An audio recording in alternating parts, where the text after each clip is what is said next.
right, let's get into Tyrese, and we'll get into, I think, Erica Mena and then DJ Envy. Let's see what Tyrese got going on. So it seems like his ex-wife and the mother of his daughter, one of his daughters, has come out and she's talking more about their relationship. She's been quiet for a very long time, but she's finally coming out. She's talking about the relationship and she's explaining why she ended up filing for that divorce from Tyrese. And we're going to listen to what she had to say. But understand, Tyrese finna come back, clap back, and I guess pretty much call cap on it. So let's check it out. Tell I work with women. I would never tell a woman to walk through that in the same frame of mind I was in when I did it. And when you say that, but what frame of mind was that? What do you mean by that in particular? I was very, very hurt. I was very angry. And I remember like when I made like the decision, I was like hysterically crying on the phone with my attorney. That was not the person I should have been on the phone with when, like, that's a whole nother conversation. But anyway, I was hysterically crying. And I was not in any position to make that decision. I was extremely emotionally intoxicated. We can be intoxicated with our emotions because I would never tell. I work with women, and I'm one. I'm very much emotionally led. I feel very strongly. I'm just that kind of person, very passionate. But I would never tell somebody to make that decision when they're that emotional. But of course, I wasn't talking to someone that genuinely would be for marriage, you know, or for reconciliation. And that's not no slight to my, you know. No, it's the current friends. Yeah, it has nothing. There's no slight to that. Not the friends, but I was on the phone with my attorney. Yeah. So it was something that was being said to me that hurt me at that time.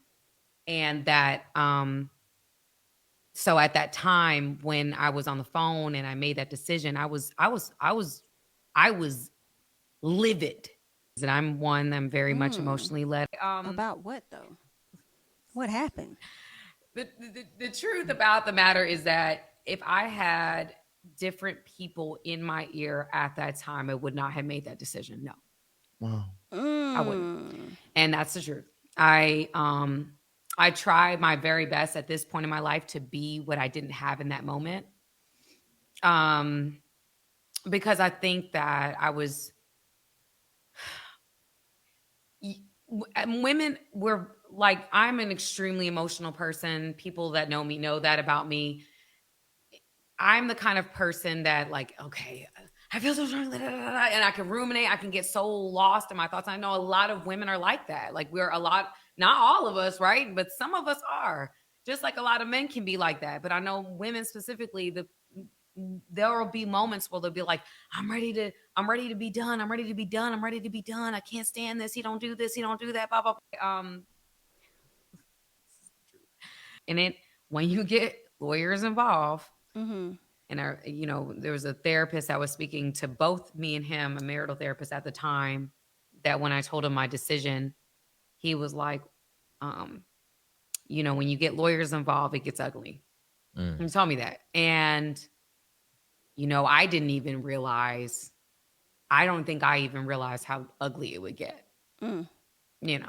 And like I said, I'm sure if I could walk back in time, sometimes I battle with myself about that. But at that time, I thought I was doing the right thing or the best thing. I didn't know how ugly it could get. And I know a lot of women, we make that decision and we're so hurt and angry. And then 5-6 months later, you're not that angry anymore. Like, oh, this kind of like still care about him. I kind of still have these feelings for him now. And are you now in the spirit of potentially even being able to rekindle a relationship, like rekindle that relationship? Is your spirit in that place, or is Could it ever go back to that place? It's loaded because of the fact that there's been so much that's happened, you know, like there's been so much that's occurred. Okay.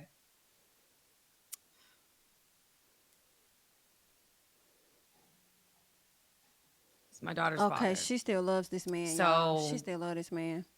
I would say this. I would say that if we were both going to show up and we were both going to fight for it equally and sacrifice equally, like, you know, things that I needed and, you know, things that, you know, he needed. I wasn't perfect. Come on.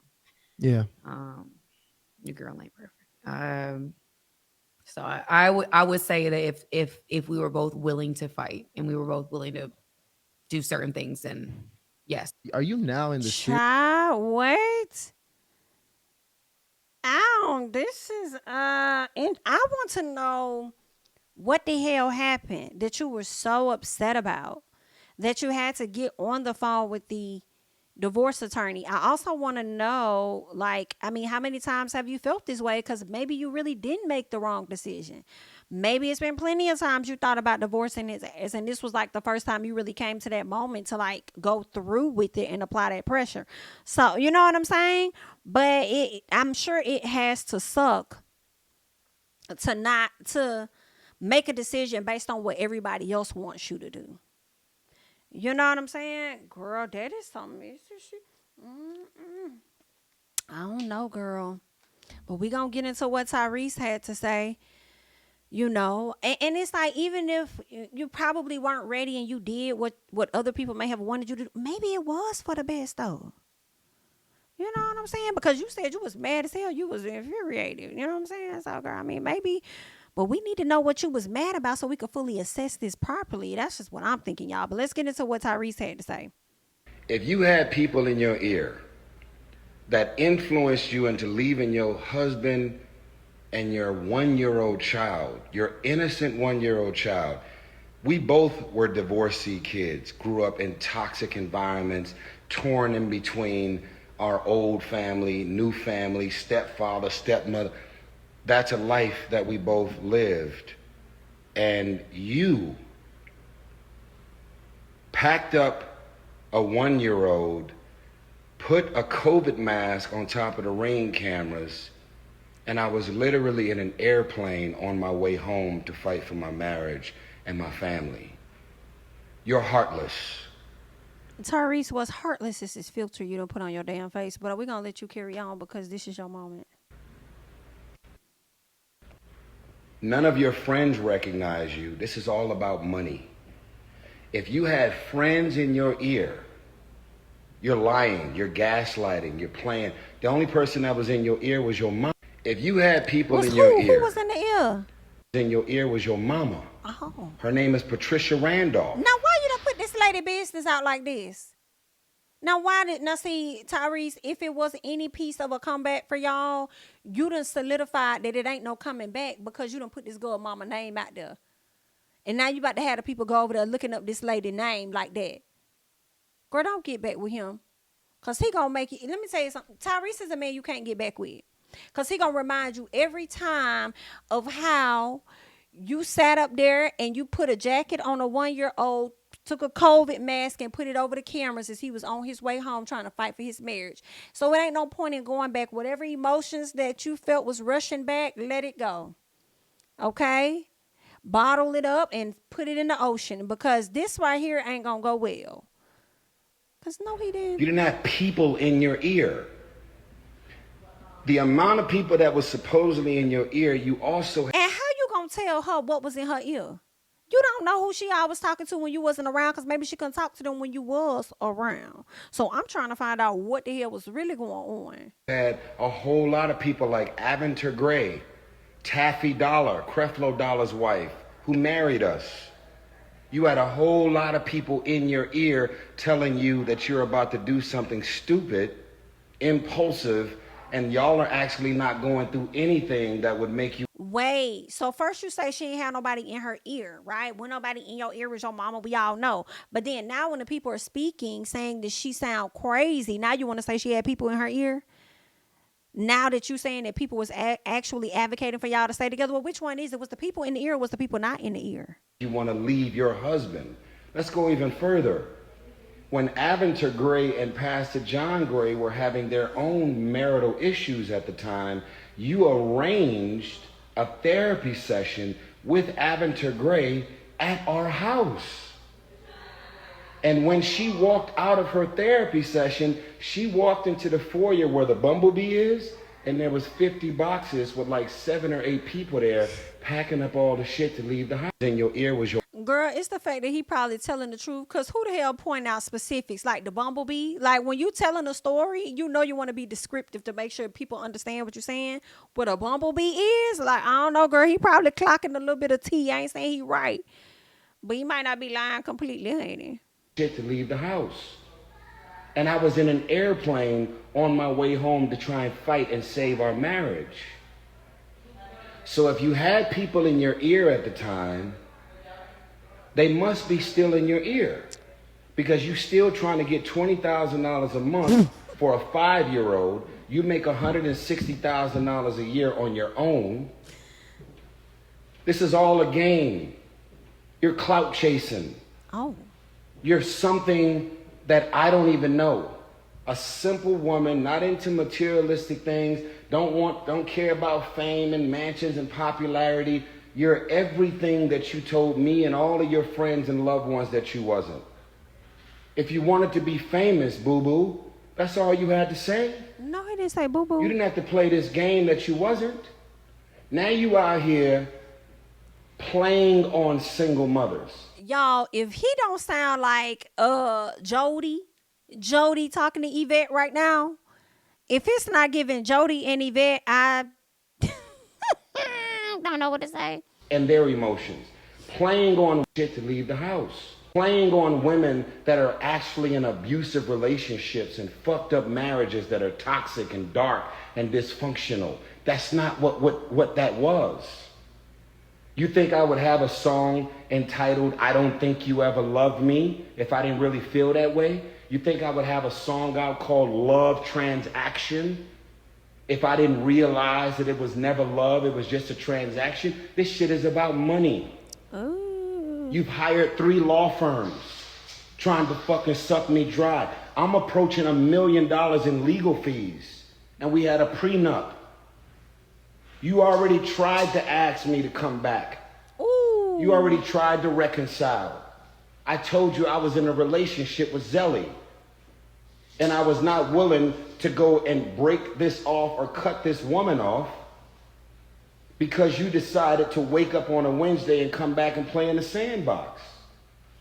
Playing on women. So he was trying to make her suffer just a little bit. Well, I don't know. I feel like if you wanted them problems to go away, let me not say that because it's not right. Because he would, I was gonna say, well, you should have played the game. If you wanted them $1 million of debt or whatever to go away, you probably should have played the game just a little bit. But that ain't right, because then you would have been dogging both of these ladies out because you would have been a 2-time son of a gun.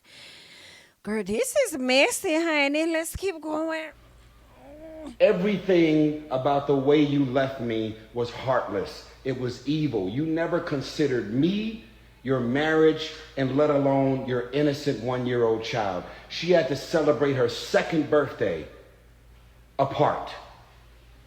And if you really are really suddenly caring about the effects that you've had on me and your family, why don't you sick these fucking lawyers off of me? Call your lawyers right now and tell them that everything that you're still trying to get right now, you don't want it no more. Ooh. Everything about the way you left me. Girl,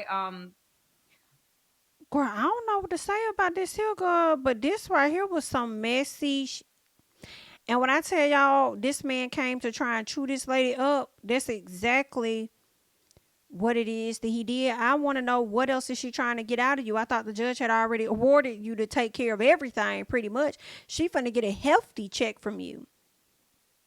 That's kind of your fault, but I am wondering why y'all still in court though. I mean, I guess, even though they had a prenup, I guess she contested the prenup probably. So now he got to pay all this money. Like, I don't know. But then he say that was his queen at some point. So get that lady what's due, I guess. It's the mother of your child and stuff like that.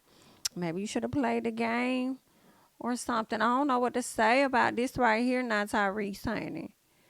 Um, Somebody says I'm with Tyrese on this one because he literally publicly pleading for her to come back. Pride was gone, ego was gone, and you just realized years later we could have worked it out. Girl, bye. Oh, did he? I don't remember. Oh, was that when he was crying and saying, "What more do you want from me?" When he wanted his family back? Somebody says y'all can say what y'all want, but that interview she didn't do nothing but prove Tyrese to be right. It sounded like to me she knew she didn't have a real reason to leave, but because no one talked her into the possibility of staying and fighting for her marriage, she went with her first thought.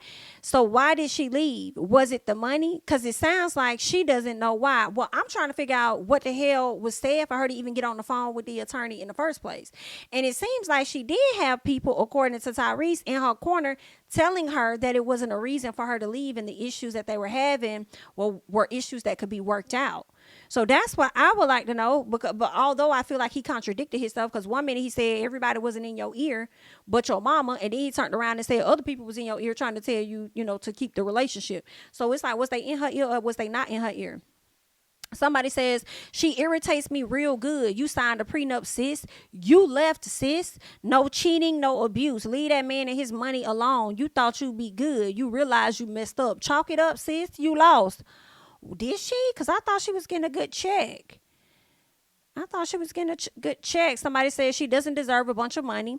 They had a prenuptial agreement. She left. Now she realized the grass ain't greener on the other side, baby. Ooh, girl, that is chewing you up in the comments, Miss Samantha. Someone says, I believe him. Y'all owe Tyrese an apology. That girl is going to feel it. She may get the money, but the dating pool is horrible, and nobody of real stature going to take her serious anyway. That's why she regret her decision now. Baby, these people chewing her up in the comments. Chewing her completely up. Somebody said he is fed the F up. I am so glad he bossed up and defended himself. We always see the tears and all that, but standing 10 down and demanding the respect you deserve. Someone says, so let me understand. She signed a prenup and then divorced him for money. Realized the prenup was actually prenupping, wanted him back, and now bringing him to court for $20K a month. Whew. And this is the last one I'm going to read. Someone says, and he's right. The Tyrese slander false narrative stops here. His only mistake was choosing a gold digger for a wife twice when he could have been with anyone. Shawty's trifling. Now she regrets divorcing him and would even consider working things out. Meanwhile, trying to bank $20K a month and alimony with a prenup already in place. Trifling. Let that man say his piece. Okay, this better be the last of it, because she can't come back with anything after saying she regrets divorcing him. I know TGT's next album is already a classic. I did hear that they supposed to be coming back together. Y'all know who else I heard is supposed to be coming back together? B2K. Well, they coming back together without Omarion, child. Let me see if I can find it real quick. Let me see. It might have been on the neighborhood talk. Let me see if it's on there. And they talking about B2K supposed to be coming back. And girl, I'm over here like, are y'all coming back without Omarion? Let me see something real quick. I might have to go to J Boog's page. Is it on here? I gotta find it just so I can show it to y'all. Because Fizz was all in the video like, we bad. B-I-T-C-H. He thought he was stopping something. That man ain't stopping nothing, because we back in this thing. Yin yang in this thing. Yin yang in this thing. Where is it? Yin yang in this thing. I think it happened over the weekend, though. Oh, there you go. Rare sighting. Rare sighting. Oh, what's up, y'all? The boys is back. We ain't never left. The boys is back. We ain't never left. Yeah, man. Hey, rare. Y'all, after watching Love and Hip Hop Hollywood, I can't stand Fizz. I can't stand Fizz. And I'm over here looking at the screen like, you about the least talented one Out of all of them, and you over here the loudest one in the damn video. Okay, so I'm just like, I guess, but there was a picture. It's not here, but it was on Boog's page where there was a photo of them standing with this other guy that I guess supposed to be taking Omarion's place. Let me see, what is Boog's name on here? Is it Boogie something? Is this it? Is it Boogie P? That's it. That's what it is. So this is the guy that's supposed to be, I don't even know if they tagged him. No, they haven't tagged him yet. But this is the guy that's supposed to be, I guess, standing in Omarion's place. That would be my assumption. So I hope he could sing and dance, child. But I guess they finna Drew Hill us the fuck to death. Because then Drew Hill go and get some new people as well. Who else went and got some new people and added them to the group? I can't remember, but we'll see. Either way, child. Good luck.